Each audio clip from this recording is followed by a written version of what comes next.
کر لینی چاہیے تھی، یہ انہوں نے سوال اٹھایا۔ جسٹس من اللہ کا موقف ہے کہ یہ ایک سیاسی معاملہ ہے اور اس کو پارلیمان پر چھوڑنا چاہیے، لیکن پارلیمان اس وقت پی ڈی ایم کے کنٹرول میں ہے، عمران خان اور ان کی پارٹی وہاں پہ موجود نہیں ہے، جبکہ پی ڈی ایم الیکشن نہیں چاہتے کیونکہ انہیں شکست کا خوف ہے، اور جو کہ پاکستان کے اندر جو پبلک پولز ہو رہی ہے اس سے یہ واضح ہے۔ تو اب عدالت کی مداخلت کے بغیر آئین کے پاکستانی آئین کے آرٹیکل 224(2) اب کیسے لاگو ہوگا؟ انہوں نے اطہر من اللہ صاحب سے یہ سوال کیا ہے کہ وہ یہ بتائے کہ انہوں نے اپنے اختلافی نوٹ کے اندر لکھا ہے کہ عدلیہ کو سیاسی معاملات میں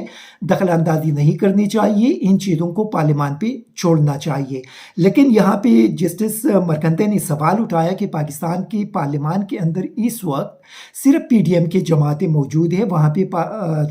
عمران خان اور ان کی پارٹی کے لوگ موجود نہیں ہیں، جبکہ پی ڈی ایم الیکشن نہیں چاہتے کیونکہ ان کو شکست سے خوف ہیں۔ تو اطہر من اللہ صاحب ابھی بتائیے کہ یہ جو آئین کے آرٹیکل پاکستان کی آئین کے آرٹیکل 224(2) ہے، اب اس کو کس طرح لاگو کیا جائے گا؟ بڑا ویلڈ سوال اس نے اٹھایا ہے۔ پھر آگے وہ لکھتے ہیں کہ جسٹس من اللہ صاحب کہتے ہیں کہ فیصلے سے عدالت کی شکست ہوئی، لیکن کیسی ہوئی؟ کیا آئین کے نفاذ سے عدلیہ کی شکست ہوئی ہے؟ میرے خیال میں نہیں، بلکہ اس سے عدلیہ کی عزت میں مزید اضافہ ہوا ہے۔ جسٹس من اللہ صاحب نے ایک طویل خطبہ دیا کہ کسی کو ایگو میں نہیں جانا چاہیے، جو کہ انہوں نے خود اپنے ایگو کو ظاہر کر کے اپنے چیف جسٹس پر حملہ آور ہوئے، کیونکہ ان کو 5 رکنی بینچ میں شامل نہیں کیا گیا تھا۔ یہ ان کے آبزرویشن ہے، یہ اسی سابقہ انڈین جج کی آبزرویشن ہے کہ اطہر من اللہ صاحب ایک طرف کہتے ہیں کہ کسی کو ایگو میں نہیں جانا چاہیے، لیکن خود وہ یہاں پہ انہوں نے اپنی ایگو کو ظاہر کر کے اپنے چیف جسٹس پر حملہ آور ہوئے، کیونکہ چیف جسٹس نے ان کو اسی 5 رکنی بینچ کا حصہ نہیں بنایا تھا جنہوں نے 1 مارچ کو پنجاب اور خیبر پختونخوا میں الیکشن کرانے کا فیصلہ دیا تھا۔ بحیثیت سابق جج میں نے کبھی بینچ میں شامل کرنے یا نہ کرنے پر اعتراض نہیں کیا، کیونکہ یہ چیف جسٹس کے ثوابدید اختیار ہوتا ہے کہ وہ جس کو بھی چاہے انہیں بینچ میں شامل کرے۔ جسٹس من اللہ صاحب کہتے ہیں کہ تمام ججز بیٹھ کر فیصلہ کرتے، یعنی پل کوڈ بنا دیتے، لیکن سینئر جج کی حیثیت سے انہیں معلوم ہونا چاہیے کہ chief justice master of the roster ہوتا ہے، یہ ان کا اختیار ہے کہ فیصلہ کرے کہ کوئی کیس کتنے ججز سنیں گے۔ اپنے لیکچر میں جسٹس من اللہ صاحب نے کہا ہے کہ ججز کو سیاست میں ہاتھ ڈالنا نہیں چاہیے، جو کہ 3 ججز نے کیا، صرف آئین۔ پھر یہ کہتے ہیں کہ انہوں نے 3 ججز کی طرف اشارہ کیا، لیکن میرے نظر میں یہ جسٹس مرکنتے کہتے ہیں کہ 3 جو پاکستان کے ججز تھے انہوں نے صرف آئین کے نفاذ کو یقینی بنایا، انہوں نے سیاست نہیں کی، لیکن جسٹس من اللہ صاحب نے خود سیاست کا حصہ بنے جب انہوں نے کہا کہ عمران خان اور پی ٹی آئی کے ممبرز کو استعفے نہیں دینے چاہیے تھے۔ پارلیمان سے عمران خان اور ان کی پارٹی کے لوگوں کو استعفے نہیں دینے چاہیے تھے، عمران خان کو اسمبلیہ تحلیل نہیں کرنے چاہیے تھے، وغیرہ وغیرہ۔ مجھے افسوس کے ساتھ کہنا پڑتا ہے کہ جسٹس من اللہ صاحب نے جج بننے کے لیے اپنے فٹنس کی مکمل کمی ظاہر کر دی ہے۔ یہ ہندوستانی جج نے اطہر من اللہ صاحب کی اسی اختلافی نوٹ پہ یہ بہت زیادہ تنقید کی، اور اس نے بڑے ویلڈ سوالات 3-4 اٹھائے ہیں۔ ایک ان کے سیاست کے حوالے سے کہ ججز کو سیاست میں شامل نہیں ہونا چاہیے یا عدالت کو پولیٹیکل کیسز نہیں سننے چاہیے تھے، تو انہوں نے بڑا جنون سوال اٹھایا کہ یہ جو موجودہ کیس ہے جہاں پہ پی ڈی ایم الیکشن میں نہیں جانا چاہتے، جہاں پہ الیکشن کمیشن آئین کی خلاف ورزی کر رہے ہیں، جہاں پہ پارلیمان کے اندر عمران خان ان کی پارٹی کے لوگ موجود نہیں ہیں، صرف پی ڈی ایم کے لوگ موجود ہیں، تو اطہر من اللہ صاحب بتائے کہ ان کے آئین کے آرٹیکل 224(2) پہ پھر عمل درآمد کیسے ہوگا؟ پھر انہوں نے یہ بھی سوال اٹھایا کہ اگر ججز کو سیاست نہیں کرنی چاہیے تو اطہر من اللہ صاحب نے کیوں سیاست کی ہے کہ انہوں نے عمران خان کو یہ مشورہ دیا ہے کہ انہوں نے کیوں پارلیمان سے ریزائن دی، انہوں نے کیوں 2 صوبائی اسمبلیوں کو تحلیل کر دیا، مطلب یہاں پہ انہوں نے خود ہی پالیٹکس کی ہے۔ پھر اس کے آگے پھر ججز کے حوالے سے اور بینچز کے حوالے سے انہوں نے سوال اٹھایا کہ یہ تو چیف جسٹس کا اختیار ہے، اس میں کسی اور سینئر جج کو کیا عمل دخل کرنی چاہیے، اور ساتھ انہوں نے اختلافی نوٹ پہ برٹش جج کا حوالہ دیا کہ اس قسم کے جو اختلافی نوٹ ہوتے ہیں اس کو پبلک نہیں کیا جاتا، اس کو پبلک ڈومین میں نہیں لایا جاتا، اس کو سیکرٹلی وہاں پہ رکھا جاتا ہے، اور اس قسم کی چیز جب بھی کوئی جج اگر سامنے لایا جائے تو پھر ان کو کبھی بھی کسی بھی عدلیہ کا حصہ نہیں بننا چاہیے۔ تو یہ ان کے بڑے ویلڈ قسم کے سوالات ہیں۔ یہاں سے پھر حامد میر نے ان کو یہ جواب دیا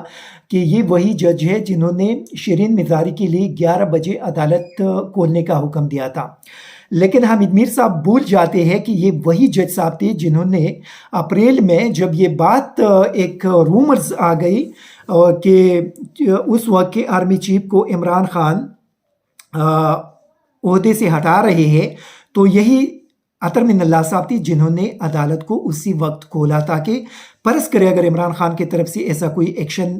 وہ لیں گے تو اس کو فوری طور پہ وہ سسپینڈ کر دے۔ تو حامد میر صاحب بھول گئے اور انہوں نے اس کا حوالہ نہیں دیا،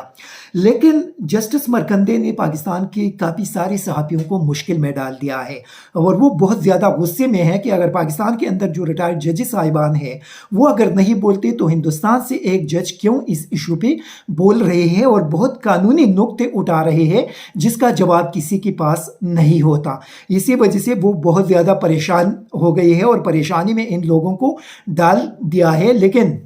میں آپ کو ایک بات بتا دوں کہ پاکستانی قوم اس وقت اپنے چیف جسٹس اور عدلیہ کے پیچھے کھڑی ہے۔ عدلیہ کے لیے کوئی بات کرے نہ کرے، بغل بچے ان کے خلاف جو کچھ بھی کرے ان کی مرضی ہے، لیکن اس وقت پاکستان کے قوم کی اکثریت اپنی چیف جسٹس اور عدلیہ کے پیچھے کھڑی ہے۔ اس کے ساتھ ساتھ سپریم کورٹ بار ایسوسی ایشن کی طرف سے آج ایک بہت سخت قسم کا بیان سامنے آیا ہے، اور یہ جو مسلم لیگ نون کی طرف سے، پی ڈی ایم کی طرف سے چیف جسٹس صاحب کے خلاف ایک ریفرنس دائر کرنے کی کوشش کی گئی ہے، انہوں نے شدید الفاظ میں مذمت کی، اور یہ جو پارلیمان کی طرف سے ایک قرارداد لانے کی کوشش کی گئی ہے اس کی شدید الفاظ میں مذمت کی، اور سپریم کورٹ بار ایسوسی ایشن نے اعلان کیا ہے کہ وہ اپنے سپریم کورٹ کی چیف جسٹس اور عدلیہ کے پیچھے تمام وکلا کھڑے رہیں گے، اور اس قسم کی جو کوششیں شروع کر دی گئی ہے اس کے شدید قسم کے وہ مزاحمت کریں گے۔ ان کوششوں کے سامنے وکلا کھڑے ہوں گے اور کسی کو یہ اجازت نہیں دیں گے کہ وہ سپریم کورٹ پہ اس طرح کی چیزوں کے ذریعے حملہ آور ہو جائے۔ انہوں نے یہ بھی مطالبہ کیا کہ اس ریفرنس کو فوری طور پہ واپس لیا جائے اور اس بندے کے خلاف کارروائی کی جائے جنہوں نے چیف جسٹس پہ ایک قسم کا حملہ کیا ہے۔ اس کے ساتھ ساتھ نواز شریف اور مریم نواز اور ان کے باقی لوگ بھی اس وقت عدلیہ پہ حملہ آور ہے۔ ایک وہ بگوڑا جو پاکستان کی عدالتوں سے بھاگ کر لندن میں بیٹھا ہوا ہے، 4 سال سے وہ پاکستانی عدالتوں کے سامنے پیش ہونے سے مسلسل انکار کر رہے ہیں۔ آج وہی بگوڑا پاکستانی قوم کو آئین اور قانون کا درس دے رہے ہیں۔ میرے خیال میں ان کو شرم کرنی چاہیے کہ جو بندہ خود عدالتوں کے سامنے پیش ہونے کے لیے تیار نہیں ہے، جو بندہ خود آئین اور قانون کی پاسداری نہیں کر رہے ہیں، ان کو پاکستانی قوم کو یہ درس نہیں دینا چاہیے۔ اس کے ساتھ ساتھ اطہر من اللہ صاحب کے حوالے سے یہ بھی سوال لوگ اٹھا رہے ہیں کہ یہ وہی اطہر من اللہ صاحب تھے جب عمران خان نے ایک پبلک ایونٹ کے اندر ایک لوئر جوڈیشری کی جج صاحبہ کے حوالے سے یہ بات کی کہ میں ان کے خلاف قانونی کارروائی کروں گا، تو وہی اطہر من اللہ صاحب تھے جنہوں نے عمران خان کے خلاف توہین عدالت کی کارروائی کی تھی۔ لیکن آج ان کے معزز چیف جسٹس اور باقی ججز صاحبان کے خلاف مریم نواز اور ان کے باقی لوگ ان کی توہین کر رہے ہیں، لیکن اطہر من اللہ صاحب نے ابھی تک کوئی بھی نوٹ چیف جسٹس کو پٹ اپ نہیں کیا کہ ان کے خلاف توہین عدالت کی کارروائی کی جائے، کیونکہ معزز عدلیہ کی توہین یہ لوگ کر رہے ہیں۔ میرے خیال میں سارے لوگ جو ہے وہ تقریباً ایکسپوز ہو چکے ہیں۔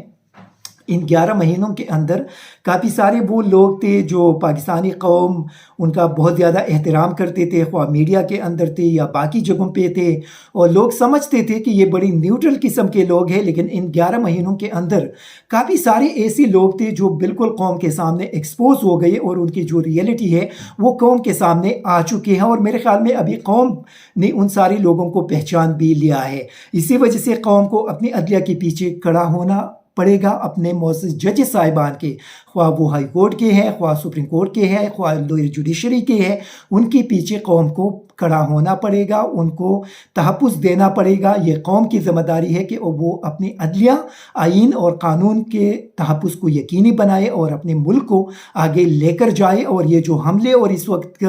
جو کوشش پی ڈی ایم اور باقی لوگوں کی طرف سے کی جا رہی ہے اس کو ناکام بنائے۔ Thank you very much.